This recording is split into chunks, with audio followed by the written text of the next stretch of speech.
Hi, everybody. Thank you for joining us today. I'm Kathy Rowe from New Jersey Advocates for Aging Well. And today we're going to have two great presentations on accessing services in New Jersey. One of the things that we have come to see lately is there are so many programs and services for older adults, and the eligibility has been expanded, but people just don't know about them, don't know how to access them. So we want to help move the needle on that. Today we have Anahita Feltz from Old Bridge. She's going to talk about the no wrong door policy and approach to helping connect people to services. And we have Neil Borenstein from the Division of Aging Services, who's going to talk about the NJ Save application and everything that people can apply for through that. So we're going to start off with Anna. If you have questions, this is meeting format. So at the end, we will open it up for questions. But as we go through, if you put your questions in the chat, we'll try to answer them as we go. Otherwise, we'll wait till both people speak because I think Neil might answer a lot of the questions you might have from Anna. So with that, I'm going to turn it over to you, Anna. Thank you. Hi, everyone. Before I share my screen, I just wanted to welcome you all to this webinar today. We are excited to partner up with NJR. My name is Anahita Feltz. I'm the business administrator for the Township of Old Bridge.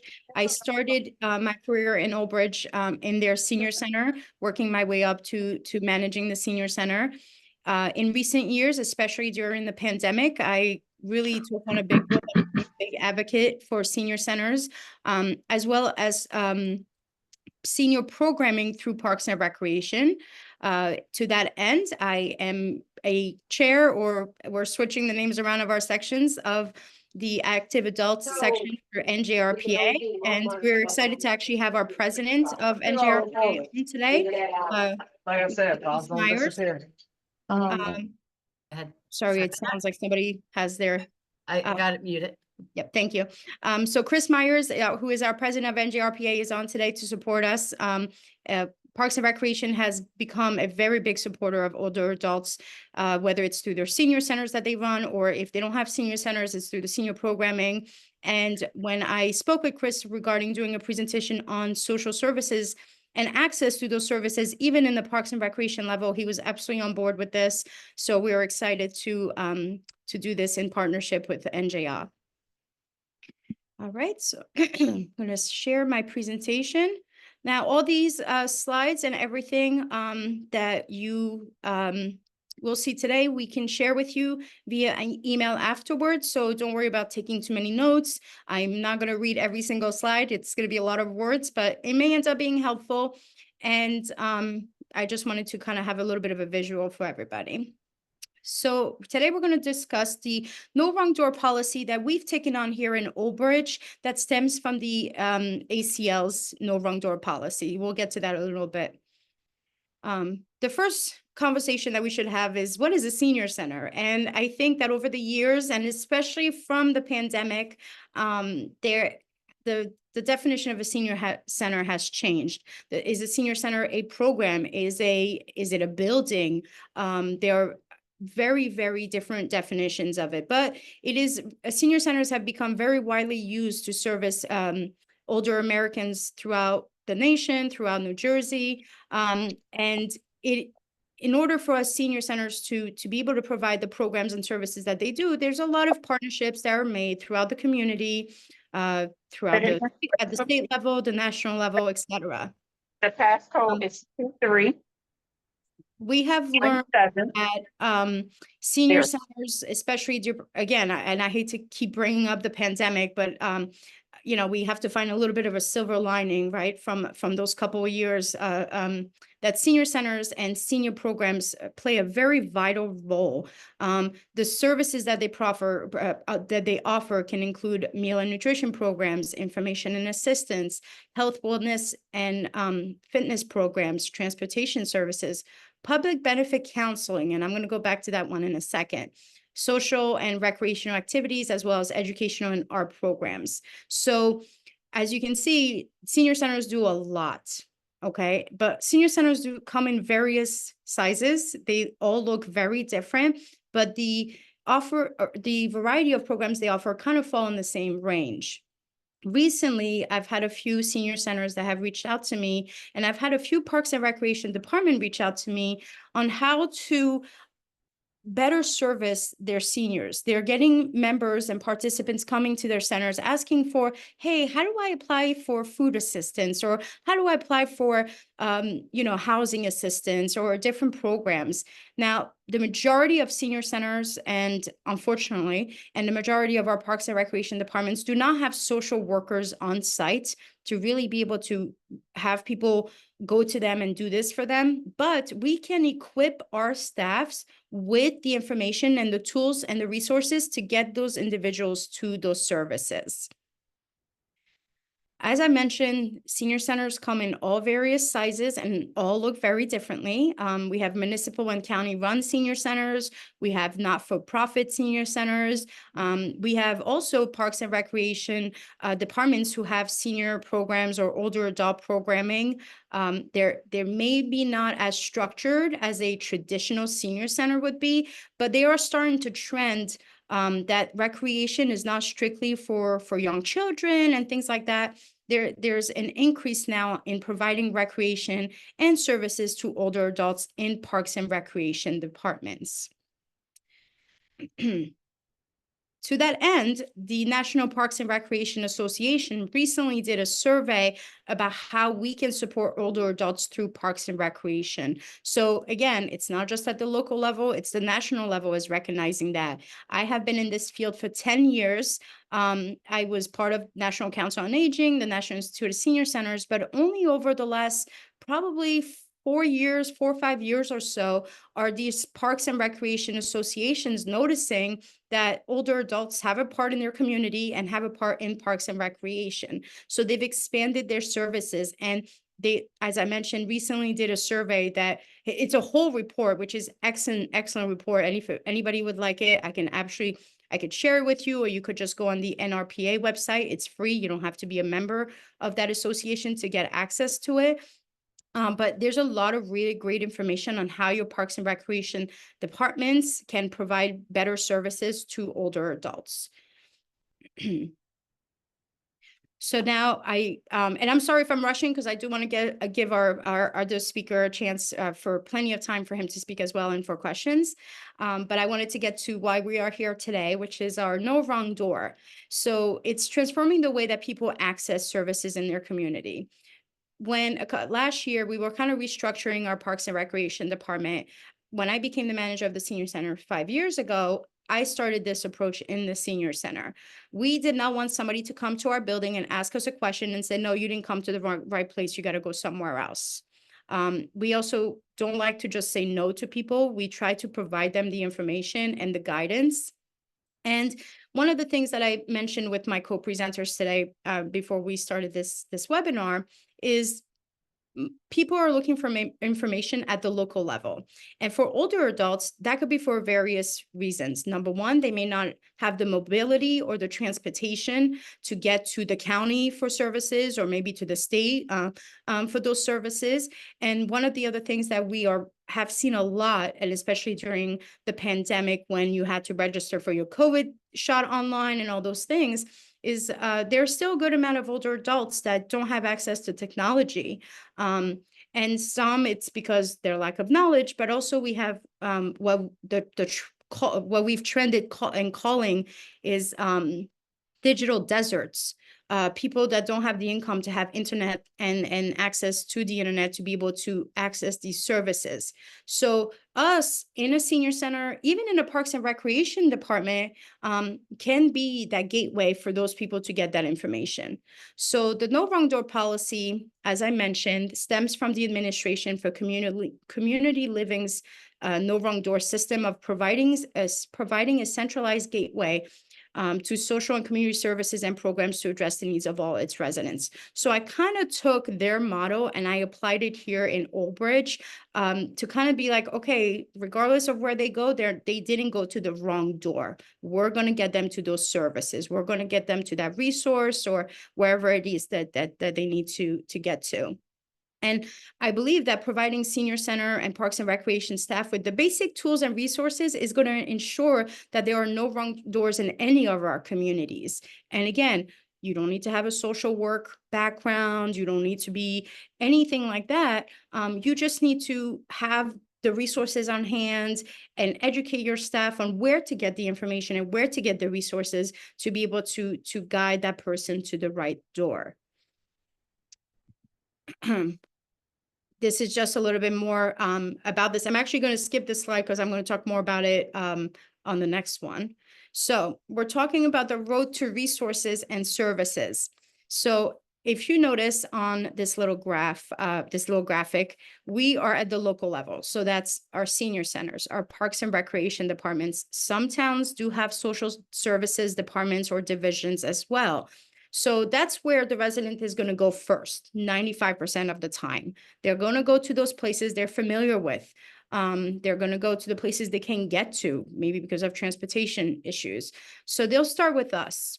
From there, we can then guide them very easily from a click of a button, especially now with the internet, to our area agencies on aging in our counties. All 21 counties in New Jersey have them, and also to the aging and disability resource connections that these counties put out. I'll show you a sample of one of those later in our webinar.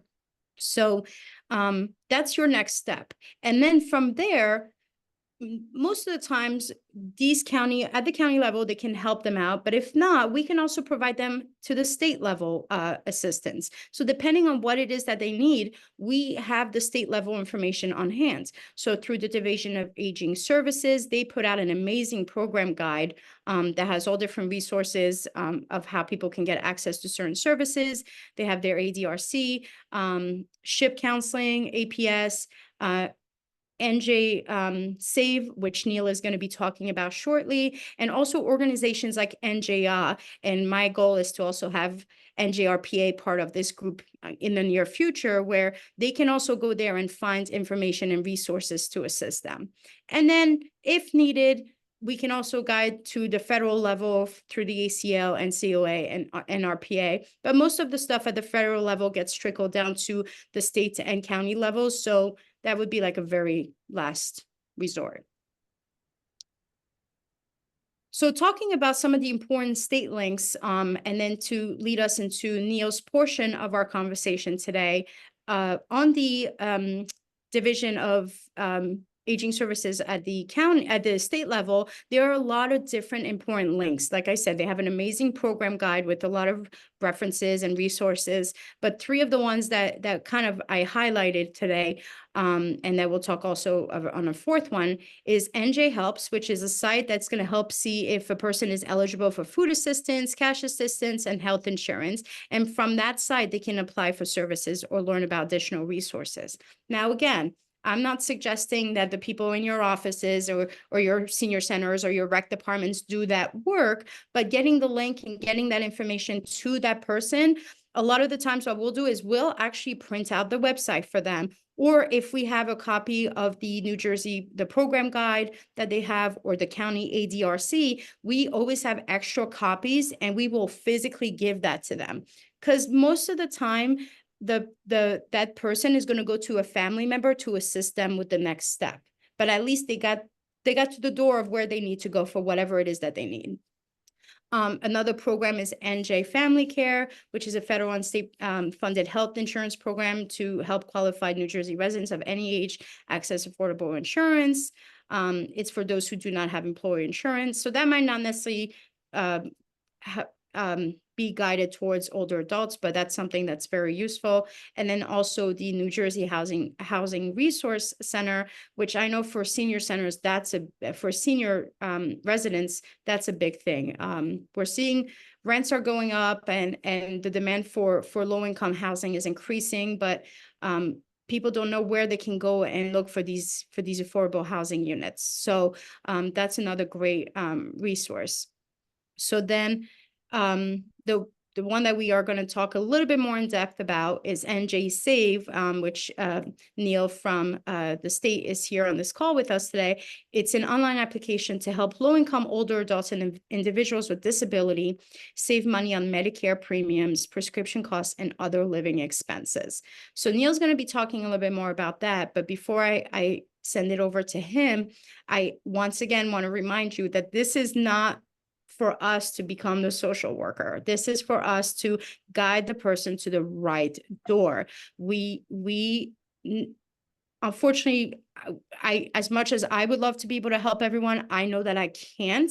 But if I can make sure that the person leaves my senior center or my Parks and Rec department with the information that they need to get to where they need to go, then I've done my job today. So this is why we wanted to get all of us together today to kind of talk about this no wrong door policy. And honestly, it could be adapted in any kind of way that you want within your organizations, whether you're a senior center, whether you're a Parks and Rec department that runs senior programming and wants to offer some senior services, and whether you're a nonprofit organization and you need some more guidance. Senior centers are fantastic and great for recreation and socialization, but I know that we can offer a lot more to our seniors. So, and to that end, I'm going to pass it off to Neil. Neil, if you'd like to introduce yourself, please. Sure. Thank you so much. I'm Neil Borenstein with the New Jersey Division of Aging Services, and we're actually a division within the New Jersey Department of Human Services, focused on helping older adults and individuals with disabilities and caregivers as well. I do a lot of our community outreach and communications work. And so today I'm just going to talk to you a little bit about our NJ Save application and the programs included in it. So let me pull up our presentation. Okay. And so just to get started on this, the NJ Safe application itself really does is, can everybody see that? I just want to make sure if anybody can confirm for me that it's visible. Yep, you're good, Neil. All good. Excellent. Okay. All right. So the NJ Save application itself, it was created in November of 2018 and translated into Spanish about a year later. And what it does is it helps people, older adults and adults with disabilities, save money on Medicare premiums, prescription drug costs, and other living expenses. And what it does is it just takes what used to be a number of different applications for multiple programs and throw it all into one application. So you don't have to give the same information over and over again across multiple different applications. Okay. And there is an online and a paper version of the application. So some people aren't comfortable doing it through the online version. We do have paper as well. There are some advantages, which I'll go into in a little bit about using the online version of the application. But for those who really strictly want to do it on paper, that is also an option. Again, both of those are available in both English and Spanish. So I'll jump right into the programs that are included in the NJ Save application itself. And we'll start with our Medicare savings programs. And with these, all three of these programs that are come under the MSP banner, they have both income and asset limits, and those are revised every year, probably around February or March. So they did receive a bit of an increase dating back to February, March of this year. And we'll start with the Qualified Medicare Beneficiary Program, otherwise known as QMB. And what that does, it helps pay for Medicare Part A and Part B premiums, deductibles, co-insurances, and co-pays for Medicare covered services and items. And in order to be eligible for this, an individual would have to have an income of up to $15,060 or a couple of $20,448. And the liquid asset limit is the same for all three of these programs under the MSP banner, and that is $9,430 for an individual or $14,130 for a couple. There's also the Specified Low-Income Medicare Beneficiary Program, also known as SLIMB, and Qualified Individual, also known as QI. And what this does is these two programs pay for full or partial Medicare Part B premiums. So for SLIMB, the annual income limit is $18,072 for individuals or $24,528 for couples. For a QI program, there's $20,340 for individuals and $27,600 for couples. And again, those asset limits are $9,430 for individuals and $14,130 for couples. And just one thing I should have mentioned beforehand, I'm going to share with Kathy we have a little fact sheet that has all of this information on there, the program name, what it includes, and the income and asset limits. So I don't want anybody on this meeting right now to get bogged down with trying to memorize the numbers I'm going to throw at you or any of the specifics like that, because we're going to provide that information for you. We'll email that afterwards. Thank you. There's also the Low Income Subsidy Program, or LIS, also known as Extra Help. And what this does is it helps pay for Medicare Part D premiums, also lowers copay amounts, and eliminates coverage gap and late enrollment penalties. And this saves an average person about $5,000 in prescription costs. And in order to be eligible for this program, you'd be enrolled or enrolling in a Medicare Part D plan. Have an annual income of up to $22,590 as an individual, or $30,660 as a couple, and have asset limits up to $17,220 for an individual, or $34,360 for a couple. So you'll see the annual income limits a little bit higher than the MSPs, but the asset limits are significantly greater than that. Okay.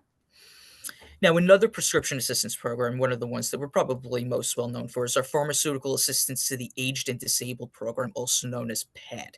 And what this does is it provides coverage for your prescribed legend drugs, insulin and insulin supplies, as well as some Part B covered drugs. It doesn't pay for diabetic testing supplies, such as test strips or lancets. And there are also some drugs that the manufacturers would have to participate in the rebate program with PAD, and some of them do not participate in that. So there are some drugs that would not be covered under PAD as well. If there was ever any question about whether a particular drug was or wasn't covered, you can always give a call to our office, and I'll supply that phone number in a little bit as well. And what PAD does is it lowers copay amounts to $5 for generic brand prescriptions, or $7 for covered brand name prescriptions.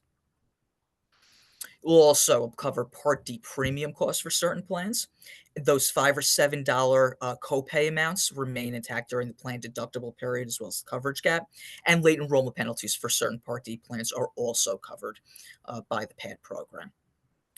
And PAD is one of those programs, along with a few others we'll go into in a bit, that received a $10,000 increase to their income limits back in January of 2024 of this year, as part of Governor Murphy's state fiscal year 24 budget. So actually, over the past 3 years, the income limits for PAD and a few other programs in the NJ-SAVE application have received $20,000 increase over the past 3 years, because there was a previous $10,000 increase as well back in 2022. So in order to be eligible for the PAD program, you'd be a New Jersey resident, age 65 years or older, or 18 years or older, and receiving Social Security disability benefits, and have an annual income of less than $52,142 for individuals, or $59,209 for couples. Now, all PAD applications are also screened for the LIS program, and if it appears that you're eligible for LIS as well, the division will process that enrollment with the Social Security Administration. And it's beneficial to have both PAD and LIS for a couple of reasons. If you have both programs, it could be $4.50 or less for covered generics, whereas with PAD only, it's $5. Or for brand name drugs, it could be $7 or less, as opposed to $11.20, which is LIS only. And also, the LIS program may have an expanded list of covered drugs that may not be included in PAD, so there may be a wide array of medications that would fall under both of those programs versus just one. Now, when it comes to the PAD eligibility requirements, there's a few other programs that really follow the same thing in terms of residency requirement, age, and income limit. And one of those is the Lifeline Utility Assistance Program, which offers an annual benefit of $225 that helps offset the cost of natural gas and electric heating. Now, for utility customers who pay that directly to the companies themselves, they'll receive a credit on their bill. For tenants who receive the charge of utilities included in their rent, they will receive a $225 check. And again, in order to be eligible for this, just a New Jersey resident 65 years or older, or 18 years or older, and receiving Social Security disability benefits, and have those annual income limits of less than $52,142 for individuals, or $59,209 for couples. There's also a couple of hearing aid assistance programs. First of those is the Hearing Aid Assistance to the Aged and Disabled program, which can provide a $500 reimbursement toward the recent purchase of a hearing aid, or $1,000 reimbursement toward the recent purchase of 2 hearing aids. And this, again, follows the same residency, age, and income limits as the PAD program. The only difference with this is you would also need to have a written statement from a doctor attesting to the need for a hearing aid, as well as a paid receipt to receive the reimbursement. There's also the New Jersey Hearing Aid Project, which provides free refurbished hearing aids for low-income older adults. So this would only apply for New Jersey residents age 65 years or older. And in addition to having those annual income limits, you would also need to have a written statement from a doctor attesting to the need for a hearing aid. You wouldn't need a receipt for this one because you're actually going to receive the refurbished unit for this. Now, for those who have incomes of up to $10,000 more than the PAD program, we also have our Senior Gold Prescription Discount Program. And what this offers is a copay of $15 plus 50% of the remaining cost of that prescription. There's also a cap at $2,000 for individuals and $3,000 for couples, at which point, once that is met, the copay just becomes a flat $15 for the remainder of the eligibility year. And also, if eligible for Medicare, one must enroll in a Part D plan of choice and pay for those premiums as well as any late enrollment penalties that may have occurred. And for this, you'd be a New Jersey resident age 60 years or older to be eligible, or 18 years or older, and receiving Social Security disability benefits. And again, these annual income limits are $10,000 above the PAD program requirements. These also went up $10,000 based on Governor Murphy's fiscal year budget. So for this, you would have to have an annual income of less than $62,142 for individuals, or less than $69,209 for couples. Now, for those who apply through NJ Save, there are a few of these programs that are not directly administered through the Division of Aging Service itself. A few other agencies are administer some of these extra programs, but those who appear to qualify for these programs, their information will be forwarded to that appropriate agency for enrollment. And the first of those is the Low Income Heating and Energy Assistance Program, also known as LIHEAP. And this provides an annual benefit during the heating season of October to April that averages about $300. And there's also medically necessary cooling assistance of about $200 per season that may be available as well. And the income requirements for this, for the 2023-2024 season, are less than $44,111 for individuals, or less than $57,684 for couples. There's also the Universal Services Fund, which ensures that you pay no more than 4% of your annual income combined for natural gas at 2% or electric gas service at 2%, or just 4% for electric service. And this has the same income limit as the LIHEAP program, which again is $44,111 for individuals and $57,684 for couples. There's also the Supplemental Nutrition Assistance Program, also known as SNAP or food stamps. And this is based on income and other eligibility requirements. But New Jersey has a minimum monthly benefit amount of $95. So some people previously may have thought, well, it's not enough. So it's not enough money that I'll receive. So why even bother filling out an application? Well, now New Jersey has a minimum monthly benefit.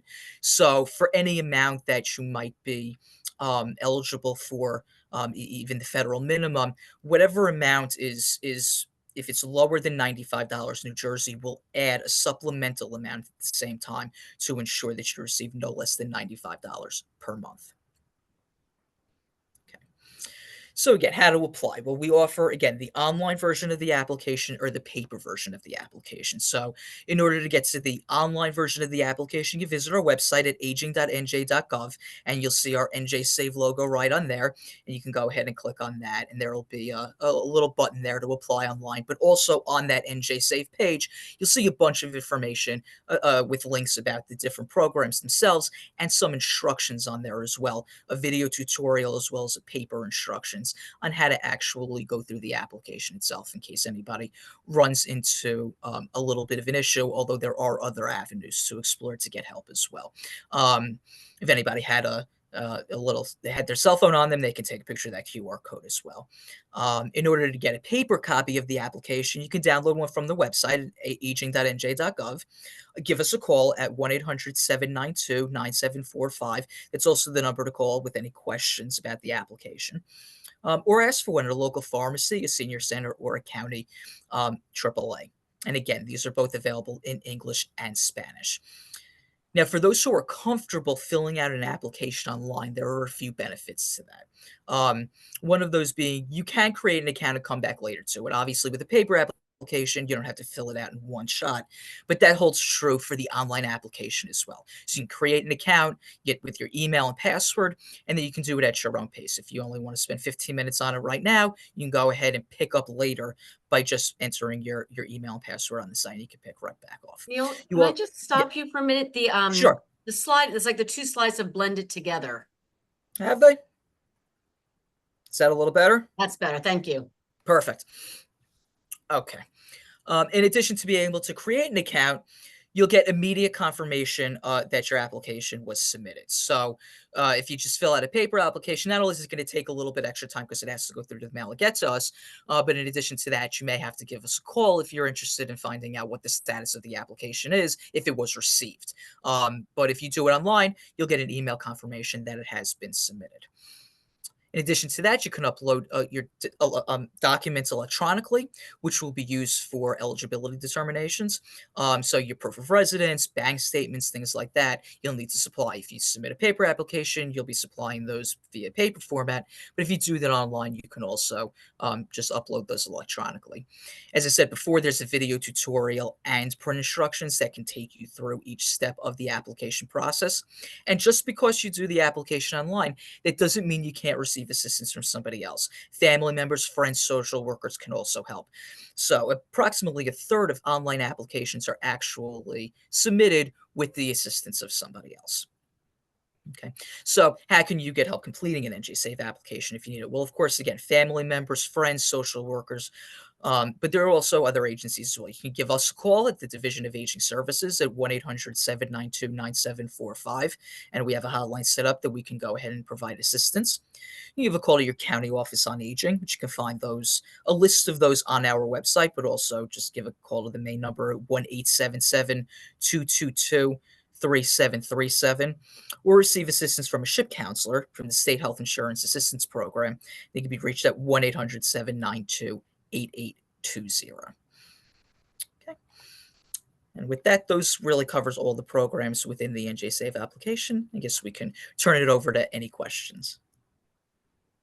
Thank you, both of you. I think what's so important is the expansion of the eligibility for the NJ-SAVE programs. I mean, you said it's gone up 20,000 in the last 3 or 4 years. So many more people are eligible than they were before. And if they either didn't apply, they didn't know how to apply, or if they applied before and weren't eligible, or they assumed that they weren't eligible, the no wrong door policy can really connect people with that, tell them where to go to learn more. And, the things like the SNAP benefit being so much higher now. I know before COVID, people thought it wasn't worth it. It wasn't for like $16 a month. It just wasn't worth the paperwork and the hassle. But $95 a month makes a huge difference. And also with the expanded prescription drug coverage. And anytime someone is getting support with one of those aspects of their life or their living costs, it frees up money for other things. Things like, home repair, car repair, the other important things that we all need going forward. So I wanted to start the questions by asking Anna, so how can people take that first step to, start training their staff on this? Is there a book? Is it a presentation? Is it putting flyers at the senior center? What do you suggest people do to get it started? So get it started. I think it's basic training. So what I did here at our senior center when I was the manager is I kind of educated myself, and then I educated the rest of my staff. So what I did is I started with, okay, what do we have on hand? What does the township offer us for us as social services? Not much. So okay, let me go to the county. Let me see what they offer. So the example I'm using today is Middlesex County. Okay. But you can go to your AAA and your area agencies on aging and your county office on aging, and you'll see what they have. So everyone in the senior center, whether it's our transportation coordinator, my program coordinator, our administrative assistant, they know where to find this page. They know how to get to it. And the main resource that we use from this page, and they have a lot of really great things on here. They have information about, you know, how to get their meal program. As you could see, they have some of the state program information on here as well. But the main thing that we use is the ADRC. Now, this is county based. So this is the first place that we go because, again, mobility, transportation, those things may be a factor on how those individuals can get to those services. So the Middlesex County, and I think the majority of the counties, put out an ADRC that's strictly for their county. And if you look at it, I'm going to scroll down to the main page to kind of show you. If you see, there's a table of contents. So if somebody comes in and says, hey, I need, you know, some financial assistance, what's out there for those with, you know, aging and disabilities? And, oh, it's on this page, home care services, hospice programs, housing information, income tax preparation. That's a big question we get a lot. Nutrition programs, prescription, rental assistance, even list all of the senior centers that are available in the county, veteran services and transportation services. So we actually know how to get to this page online. So if we get a phone call, the first thing when somebody asks us, how do I get somewhere, you know, I need this service, is there something like this in the county? The first question we ask them is, do you have an email address? If they do, we will send them a PDF copy of this guide. If they come in person, we always have black and white copies of this available on hand, because we won't just hand them the book. We will, oh, okay, you need help with housing? Okay, housing is page, you know, 30 and 31. Let me put a little sticky in there for you. And then they can take it home and browse it and things like that. So it's really, I mean, and the county does it, if not every year, every 2 years, they update these records, these resources. They make sure the places are still available, they're still open, they can still get to them. After the county, my staff also knows that the next place they can also go is the aging services. So believe it or not, we've had residents that have come to our senior center because they've also think that we're social services and say, hey, my mom and dad live in Mercer County and they need help with something in that county. And the first thing we will say to them is like, okay, have you reached out to their AAAs? Most of the time, they don't know what a AAA is. So we will explain to them what it is. And then we will go to this page. Everybody has this page saved, or we actually also have a printed copy on hand as well of all the area agencies on aging in the county, in all the counties, that includes their phone numbers and then the direct link to their things. Again, if somebody calls us and asks us for that information, we can very easily share. Sorry, my internet is being a little weird in here today. That's good. We can easily share the links for them to be able to get access to those places. The next thing that we'll do is, again, depending on what it is, we will go to the state, and the state has its own ADRC as well. So, which I thought I had saved, but I guess I had not. Let me see. No, I know my internet is not acting right. But while that tries to load, I'll go over and talk about the program guide that I mentioned earlier. Same thing. It's a comprehensive resource guide to. This one includes federal and state funded programs. So this same thing. We have PDF copies of this. All my staff have access to these PDFs. And we have printed copies of it available in the senior center. And again, it's easy to say, hey, here's a book, but if it's something beyond what's in our county ADRC, we always will refer back to the state one, because maybe the state has a little bit more. And again, it does. It has the NJ Save information, and all the programs that Neil spoke about are also in here. So this is very, very useful if you don't want to just send somebody to a website. This is a lot easier to navigate. Finally, I was able to get to the ADRC. So if you go to the state's ADRC page, this is what it would look like. And then, you know, if you're a older adult, again, you can provide them with that link to this, and then they can kind of navigate as they need here. And there's a lot of, again, same thing, different information on how they get to these resources. So I'm not going to go through each one, but these are all the different links to these things. And then we can even go, again, private organizations and not-for-profit organizations like NJR and things like that, that also have services and resources available here as well. So that's a good page to save. And we've shared that with our senior center staff here in Old Bridge. And then again, at the federal level, you can go to the ACL to get information and resources, as well as the National Council on Aging.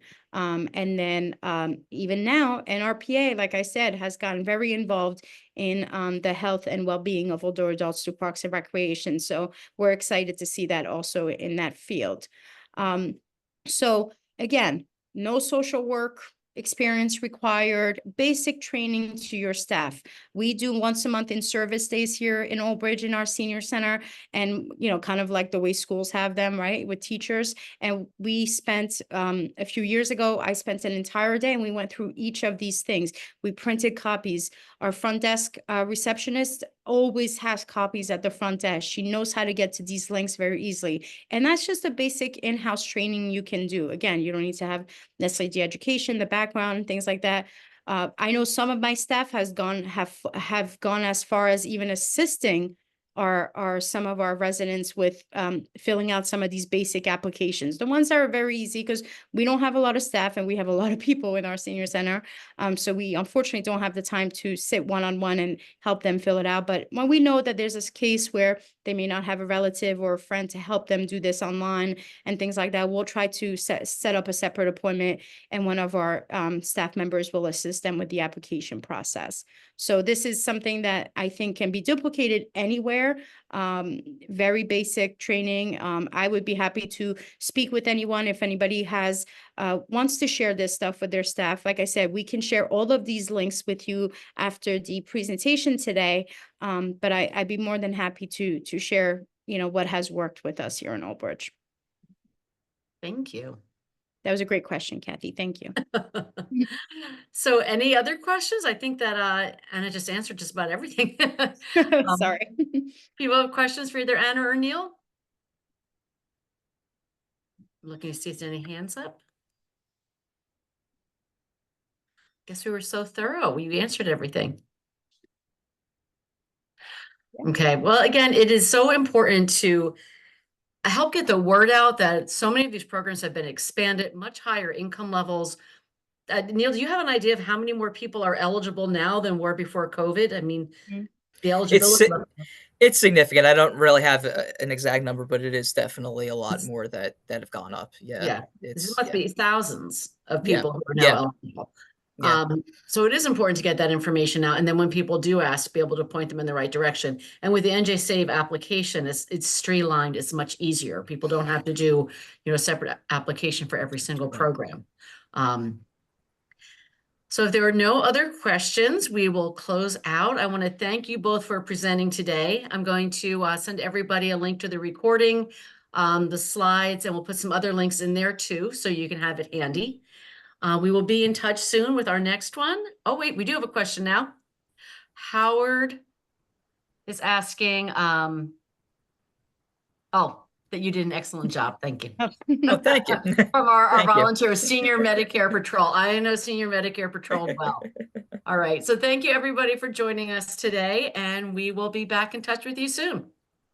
Thank you, everyone. Thank you.